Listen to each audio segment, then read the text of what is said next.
तो गाइस आज हम लोग पढ़ने वाले इक्वेशंस ऑफ मोशन। ये एक बहुत ही पॉपुलर टॉपिक है और आज हम लोग इसे डिराइव करना भी सीखेंगे। तो अब हम लोग यहाँ पे पढ़ने वाले इक्वेशंस ऑफ मोशन।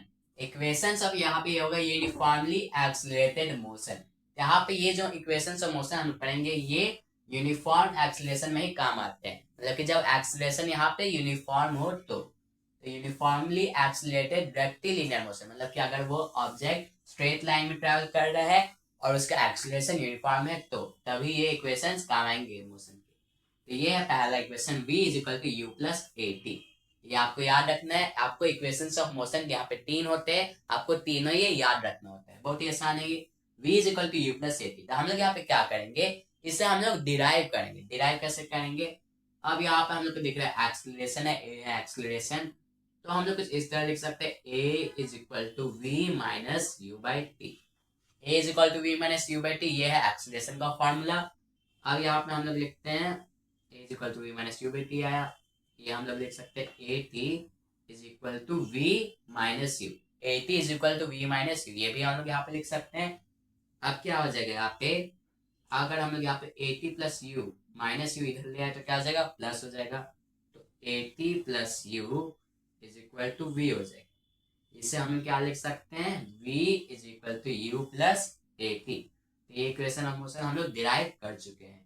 तो यहाँ पे क्या हुआ, एक्सीलरेशन का फॉर्मूला सिंपली हम लोग यहाँ पे रिप्लेस कर दिया, v is equal to U plus A T हम लोग कर दिया। और यहाँ पे ये जो साइन है इसका मतलब, ये जो एरो है इसका मतलब होता है कि ये वेक्टर क्वांटिटी है। v के ऊपर एरो है, मतलब ये वेक्टर है वेलोसिटी, ये इसके u के ऊपर वेलोसिटी है, और a के ऊपर है एरो, मतलब कि ये एक्सीलरेशन है, मतलब कि वेक्टर क्वांटिटी। अब यहाँ पे second equation of motion, s is equal to U T plus one by two A T square.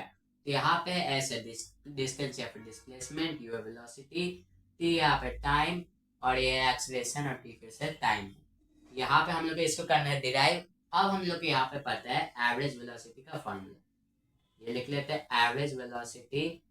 अब यहाँ पे हम लोग क्या दिख रहा है, हम लोग को यहाँ पे दिख रहा है कि यहाँ पे एक्सीलरेशन है। अब एवरेज वेलोसिटी का फॉर्मूला जब वहां एक्सीलरेशन होता है तो वो क्या होता है, वो होता है v plus U by to. तो ये एक फॉर्मूला है, इसे भी आपको याद रखना पड़ेगा। ये है एवरेज वेलोसिटी का फॉर्मूला जब एक्सीलरेशन होता है, when there is uniform acceleration. जब यहाँ पे यूनिफॉर्म एक्सीलरेशन होता है तब। तो जब भी यूनिफॉर्म एक्सीलरेशन आपको दिखता है तो आप ये फॉर्मूला लगा सकते हैं एवरेज वेलोसिटी कैलकुलेट करने के लिए, जो कि है v plus U by T. तो ये होता है यूनिफॉर्म एक्सीलरेशन जब भी होता है। तो मान लेते कि अभी 2 मीटर पर सेकेंड स्क्वायर है, फिर 2 मीटर पर सेकेंड स्क्वायर, फिर से 2 मीटर पर सेकेंड स्क्वायर। तो यहाँ पे ये 1 सेकेंड में हुआ, ये 1 सेकेंड में, ये 1 सेकेंड में। तो यहाँ पे हम लोग देख रहे हैं सेम एक्सीलरेशन हो रहा है। यहाँ पे टाइम बढ़ते जा रहा है और एक्सीलरेट भी हुए जा रहा है, एक्सीलरेट भी यहाँ पे हुए जा रहा है, पर एक्सीलरेशन सेम है। तो क्या हुआ, एक्सीलरेट हो रहा है पर एक्सीलरेशन यहाँ पे सेम है। तो इसका मतलब है कि ये एक्सीलरेशन यूनिफॉर्म है, एक्सीलरेशन ये यूनिफॉर्म है।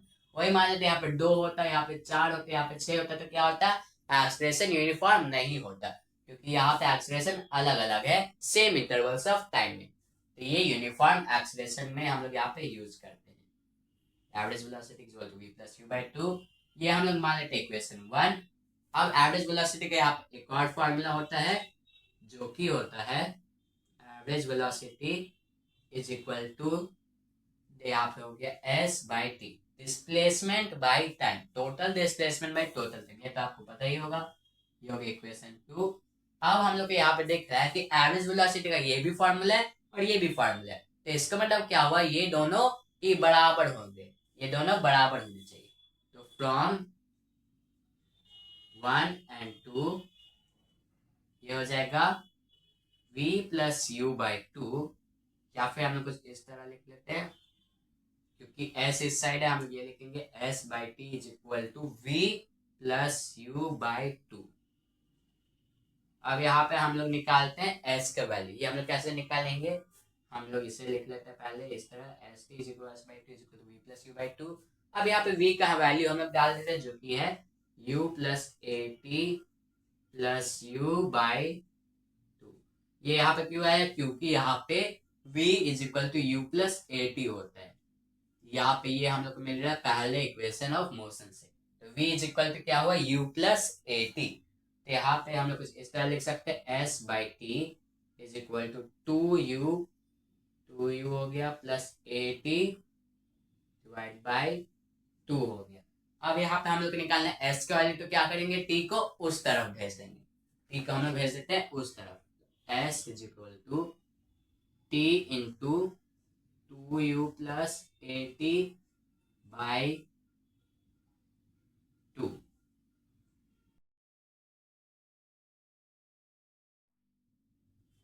अब यहाँ पे हम लोग पढ़ते हैं third equation of motion, v square is equal to U square plus 2ac। ये लास्ट इक्वेशन है।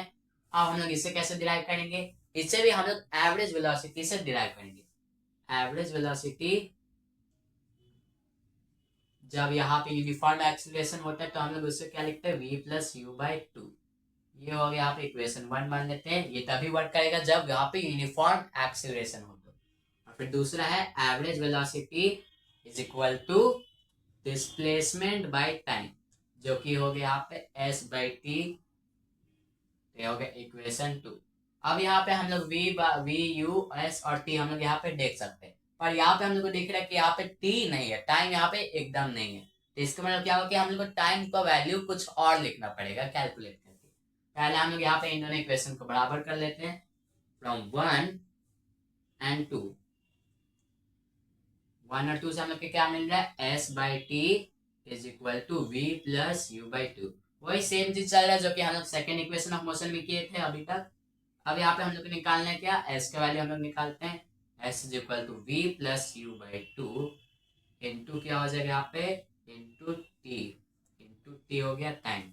अब यहाँ पे हम लोग टी का वैल्यू मिल गया, पर इस इक्वेशन में तो यहाँ पे टी टाइम है ही नहीं, तो हम लोग क्या करेंगे, यहाँ पे टाइम का वैल्यू ढूंढते हैं। अब और सब इक्वेशन ऑफ मोशन भी हम लोग इसमें यूज कर सकते हैं। तो अगर यहाँ पे हम लोग को पता है v is equal to U plus A T होता है, v is equal to U plus A T होता है, तो यहाँ पे अगर हम लोग इसे कैलकुलेट करेंगे, रीअरेंज करेंगे, तो हम लोग को मिलेगा time is equal to v minus U by A.